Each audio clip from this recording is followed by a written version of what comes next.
How the first sort of few days of being a Brentford player going? No, good. I went to Austria to meet up with them there a couple of days ago, kind of 1 week ago today. But such a nice group, such a nice.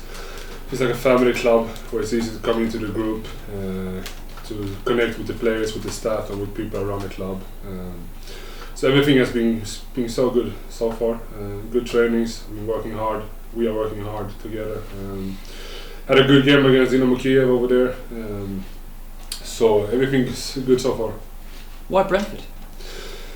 Yeah, things happened quite quickly the last week in Leeds. And I said to my agent that I wanted to stay in England. And at that time, the most interesting thing I had was Brentford. I talked to Thomas, talked to Rasmus, and people around in the club. Always, I mean, if you follow Championship close, you know that Brentford are a top club. Such a potential, and it's a well-run club. So I liked the project, and after talking to Thomas and to Rasmus, I was sold. And so far, I'm really happy that I chose to come here. Everything, like I said, has been good so far, and I'm really buzzing for going into the season. You mentioned it there, sort of things developed really quickly. Mm-hmm. How would you describe your exit from Leeds? When it happened, it was a lot of emotions, of course, because I wasn't prepared for it. But at the end, everything ended well with the president, with the sport director, with everyone there, and with the teammates, of course.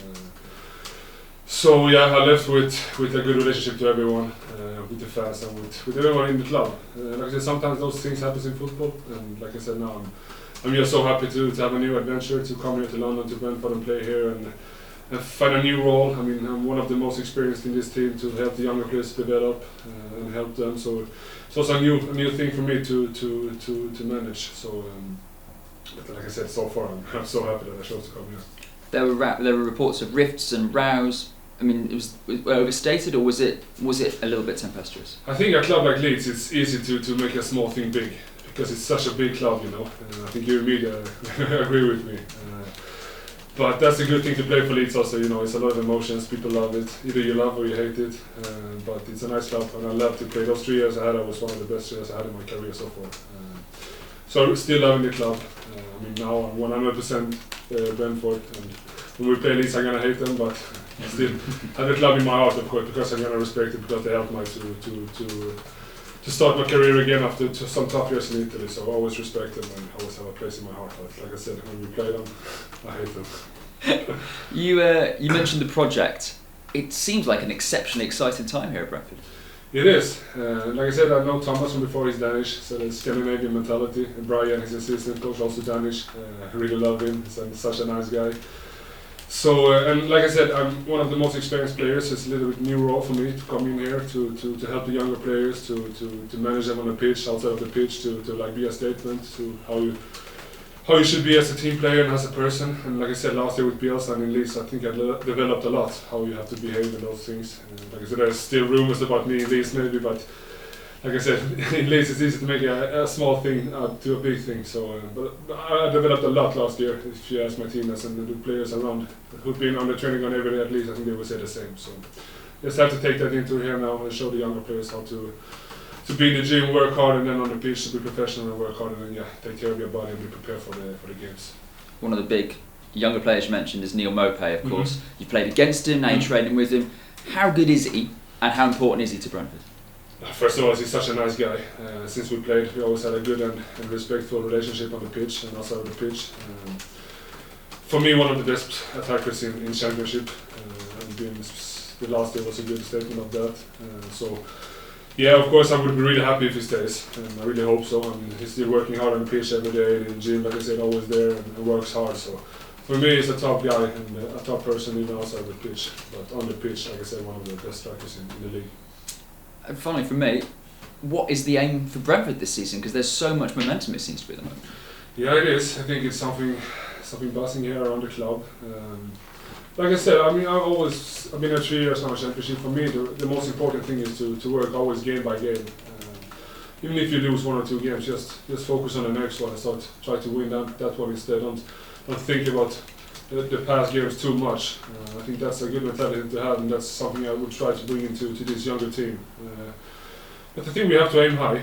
try to win every game. Like I said, when Brentford have a good day, I think they can beat everyone. But when they have a bad game, they can lose against everyone. So just to try to build that winning mentality, and that starts even here on the training days, on the training pitch. And I think if we start good, it will be easier. So it's important to start good. Promotion, has that been mentioned? For me, it's stupid if you don't aim for it. If it's top 2 or top 6, it doesn't matter. But yeah, I think you have to aim for that for pushing yourself to the maximum level. So yeah, for me, it's clearly a goal. Pontus, in regards to coming to Brentford, how important were those conversations that you had with Thomas to understand what the club is about, how the club want to play, and how that fits with what you want to do as a footballer? No, obviously it was really important. I think the first time I talked to Thomas was 1.5 hours on the phone, and that said everything. We had so much to talk about, and such an interesting talk. And I think I was sold for him, and he was sold for me after that talk. So, like I said, I'm just so happy that I'm here now. That they believe so much in me, not only him, even the club, to take care of those younger players that we have, to help them to develop, and also myself to become an even better player than I've been the last year. So yeah, I think Thomas and his staff and even the players has welcomed me in a fantastic way, and I think it's such an easy group to come into. And even the staff, I mean, they work hard every day. I think they're not even just happy to be. I mean, they want to work hard and be professional and always give 100% in every moment of the day. So that's also important. So far, I'm happy. And you had a good relationship with supporters at Elland Road in the Leeds. You were taken to their hearts.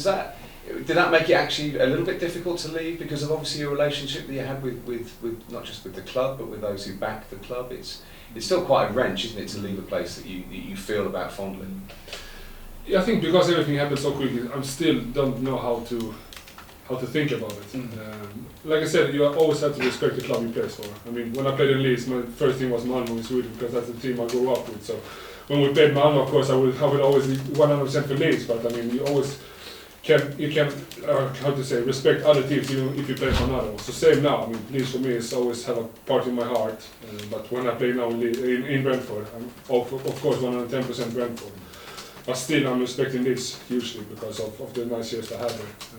So, yeah, of course. I mean, the fans they liked me there, and that was nice, and I'm thankful for that, of course. And that's also what is important for me, that I left in a good way, to have a good relationship with the staff, with the players, and with the fans.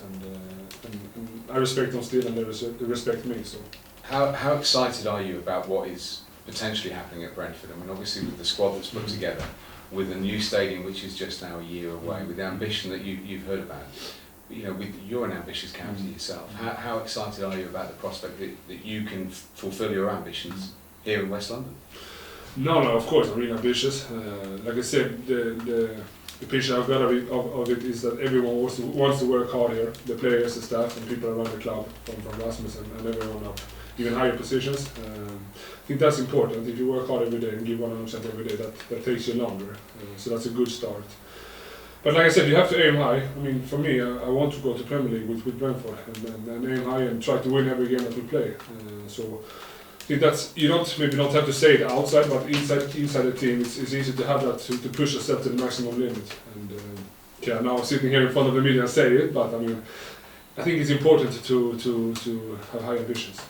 And you mentioned the fact there's quite a Scandinavian connection here at Brentford. Does that give the club a little bit of a different feel about it? Does it feel a bit, you know, what is it unique about this sort of Scandinavian approach? I think for me it's important to understand what Thomas and Brian wants, how they want to defend, how they want to attack. It's typical Scandinavian. The training sessions is typical Scandinavian. So it makes it a little bit easier, of course. But I think I have respect for the others. I want to talk English to everyone, even the Danish players, so everyone can understand. And maybe also because I don't understand Danish that well. But no, it's of course it's easier. And I like to have a good relationship with the coach to try to build and work together with situations on the pitch, outside of the pitch. So that has started well with Thomas. We like to have meetings together about training sessions, about the games and things like that. So that's good for me. I think that I can develop a lot about doing that. And your leadership skills, you're relishing that as well, the fact that you can be a senior player that can help develop some of the younger players forward. It's such a quiet team. It's not a lot of players who talk a lot on the pitch, so it's up to me to talk for all of the other 10 players. So No, but like I said, I'm one of the most experienced in this team, so I have to step up and really help the team, especially in the tougher moments during the season. It's easy when things goes well, but in the tougher moments, someone has to step up. But it's not only me. I mean, there's other experienced players too. But yeah, I have to help those younger players. Yes.